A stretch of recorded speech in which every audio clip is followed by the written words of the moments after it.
1980 Olympics were boycotted by the United States, well documented. You were a two-time world champion going into the 1980 Olympics. How good were you going into that season? I was probably as good as I was going to be because of the great coaches that were around me. I had been peaking my whole career for 1980.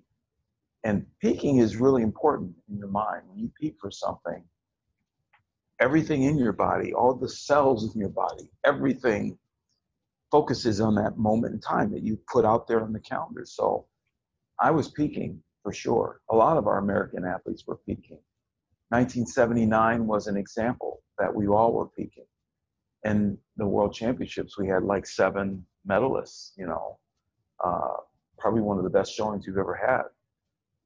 We all were peaking. And I feel like I was ready. When I look at the competition that actually won medals in 1980, the bronze medalist was a Czechoslovakian wrestler, I think, that I'd beaten in the Worlds. He was good, but he wasn't that good, really. A Bulgarian wrestler won the tournament that I had beaten later in the World Super Champions title match. Knops, the West German, beat that Bulgarian as well. West Germany was not in the 80 Olympics as well. So if they'd have been there, Martin would have beaten that Bulgarian. If I would have been there, I would have beaten that Bulgarian. The Russians, we both were beating the same Russian, 78, 79.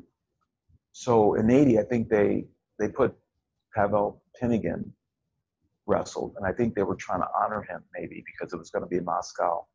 He had won the Olympics in 1976, so I think they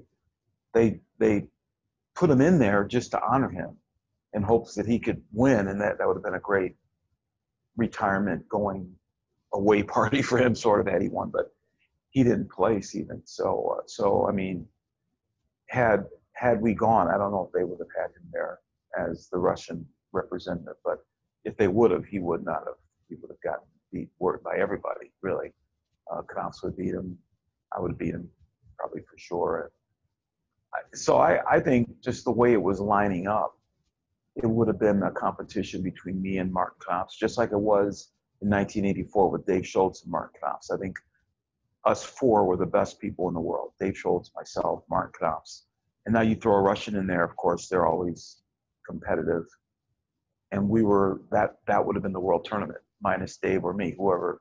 And I beat Dave to make that team in 1980. Which is a thing that gets overshadowed a little bit because Dave beat me in 84.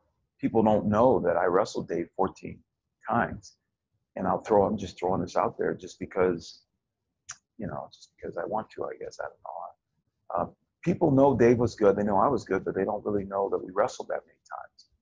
And I never lost to him from 1978 through 1982. I never lost to him. I beat him like 10 times, 9 times in a row. And the first time he beat me was in 1983, I think. That was after the 80 boycott. I was in graduate school. It was to make the World Cup team, actually. And I was in graduate school. I was dividing my time, and he beat me on a criteria decision, so he wrestled in the World Cup. And then in the World Team Trials, I beat him though by criteria. So later I did beat him. So I was number 1 on the ladder to wrestle in the World Championships. So had I gone and won like Dave did, that would have been my 4th world title. But that was my last semester in graduate school. So I chose to not wrestle. In fact, I called Gable the night before I was supposed to drive to Iowa to wrestle Dave off to make that team.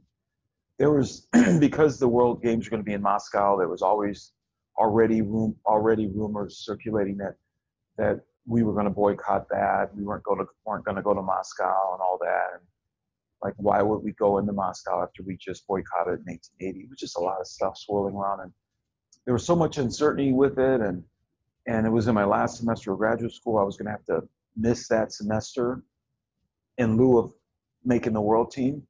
And it wasn't a given that I was going to make the team. I had to go wrestle Dave, but I already had a leg up on him. I think I probably would have beat him. It just seemed like I probably would have. I had that momentum. But Dan actually questioned me, challenged me. He said, Lee, you sure you want to do this? Because, you know, you can always finish school, you know, but you've got an opportunity to be a world champion. Dan understood the importance of legacy, you know. And he said, maybe you should think about this. And I called Stan Desick up too. And Stan said these words, Lee, you may regret this if you choose not to go make that team. Because, you know, Dan and Stan felt that I was still, at least psychologically, ahead of Dave at that moment. And so I thought about it, and I made the decision to not go. And I called Dan Gable. I said, I'm not going to drive. I'm not going to try out. So uncontested, Dave made the team. Beat the Russian, which was one of his best performances that I had seen, in Moscow. And psychologically, he was at a different level. So I never beat him after that. So we came back. He beat me in the world team. He beat me in the Olympic trials, and then the two matches, the two Final X matches. So I beat him a total of 10 times, you know, 9 times in a row. And then that one time that he beat me in '83, and then he beat me the next 2 times to make the world team.